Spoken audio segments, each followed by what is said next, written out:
and the Migration Council of Australia to put paid to the petty pandering of Labor to its union paymasters. Political navel-gazing must end. Short-term solutions are no solutions. Only the coalition can offer real solutions, and real solutions are what are required. Those bodies writing to me presently provide millions of Australians with livelihoods.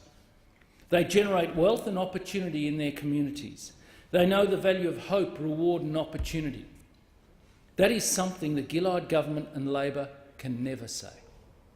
How many of the Gillard ministry have ever risked it all on a good idea? How many have hired staff? Ministry. How many have ever had to compete globally?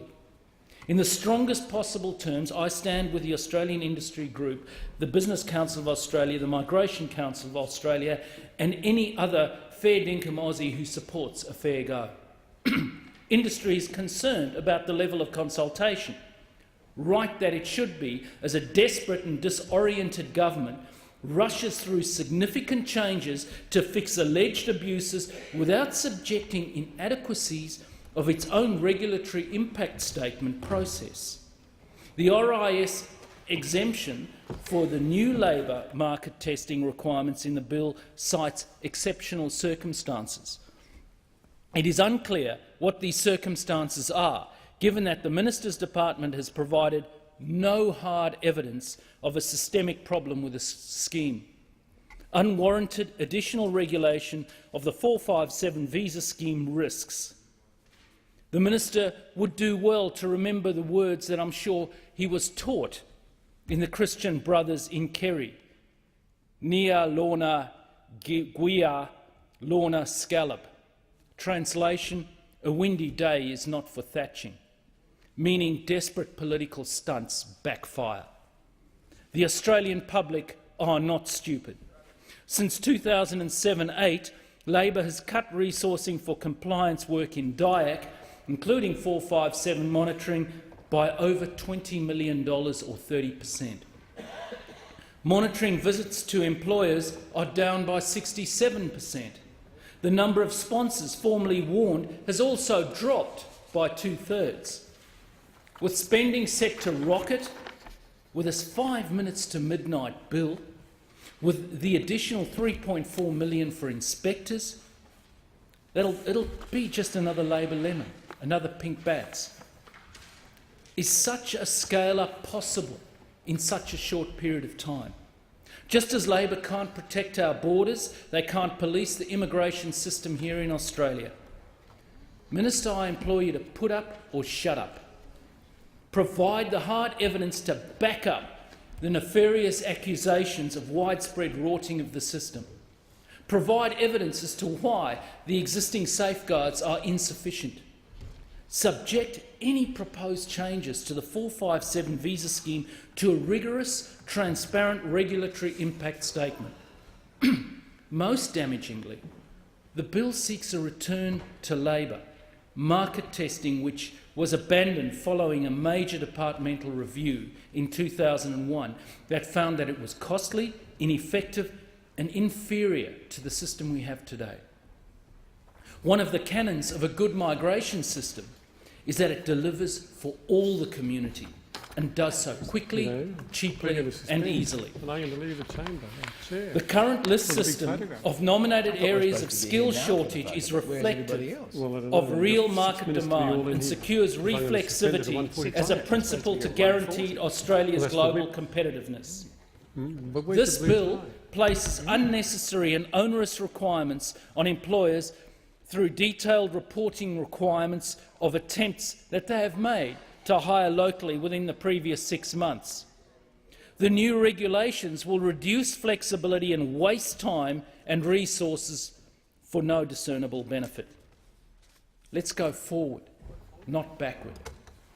The labour market testing requirement will be largely targeted at jobs in trades and technicians categories, estimated to be 40% of all 457 visa applications. Why target these occupations where employment is half the national rate, unemployment is half the national rate, and where skill shortages remain acute. This bill will work against business investment and economic growth. This bill will impose more red tape and do nothing for competitiveness. The government's claims about excessive growth are also contradicted by official data showing the number of primary 457 visas granted in the first 10 months of 2012-13 is only 1.7% higher than the same time last year. That is, just 940 more visas have been granted this year than in the same time last year.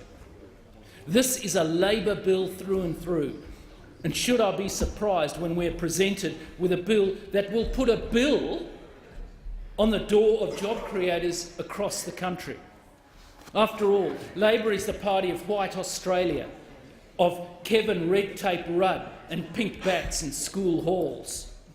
My electors back in Perth have implored me to ask the question, who is the Gillard government for? The Gillard government has its priorities all wrong. The humanitarian intake has increased from 12,500 to 20,000. Remembering the Border Protection fiasco, asylum seekers pay no tax, don't work and get provided with means. A means that comes from the hip pocket of every working Australian and every 457 visa holder. 457 visa workers contribute to Australian society. They love this land and give back so much. Much more than just the tax, but even there they're paying tax from day one. And there are no entitlements to benefits. Immigrants are 4 times more likely to become self-made millionaires. Immigrants have hunger and drive, and that's what our country needs. The efficient operation of the marketplace includes the labour market.